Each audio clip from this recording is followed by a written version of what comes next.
రాలేదు కదా. మీరు ఒక పోలీస్ అధికారిగా ఉన్నారు, ఇప్పటివరకు పోలీసులు ఇక్కడ ప్రొటెక్షన్ కానీ మిగతా ఏమి ఇవ్వకపోవడానికి గల కారణాలు అంటే ఏం, పోలీసులు వాళ్ళు ఆరోపిస్తున్నట్టుగా నిజంగానే వాళ్ళకే సపోర్ట్ చేస్తున్నట్టుగా ఏమైనా అనిపిస్తుందా?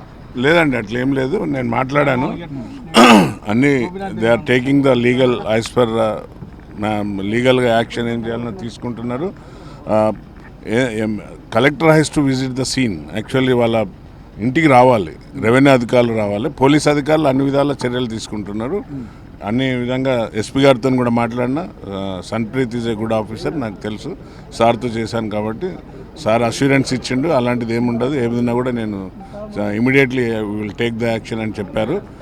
రెవెన్యూ అధికారులు ఇప్పటికే రావాలి, వాళ్ళు ఆర్థిక సాయం అందించాలి, ఇంకా అందించలేదు. దానిపైన ఆ కలెక్టర్ గారితో మాట్లాడతాం, గౌరవ ముఖ్యమంత్రి గారి దృష్టికి కూడా తీసుకెళ్తాం. ఎందుకంటే ఇది హీనమైన చర్య, ఇంకా సమాజంలో దళితులపైన ఇంకా ఇలాంటి పరుపు హత్యలు కావడం చాలా దురదృష్టకరం. అలాంటి సంఘటనలు జరగద్దని కోరుకుంటున్నాం తెలంగాణలో.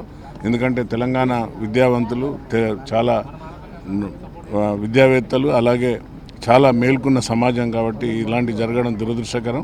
తప్పనిసరిగా ఫాస్ట్ ట్రాక్ కోర్టు పెట్టించి నిందితులపైన కఠినమైన చర్యలు తీసుకునే విధంగా గౌరవ ముఖ్యమంత్రి దృష్టికి తీసుకెళ్తాం. అట్లా జరిగితే ఇమీడియట్లీ సస్పెండ్ అవుతారు. నేను పోలీస్ ఆఫీసర్ను, చేశాను కదా.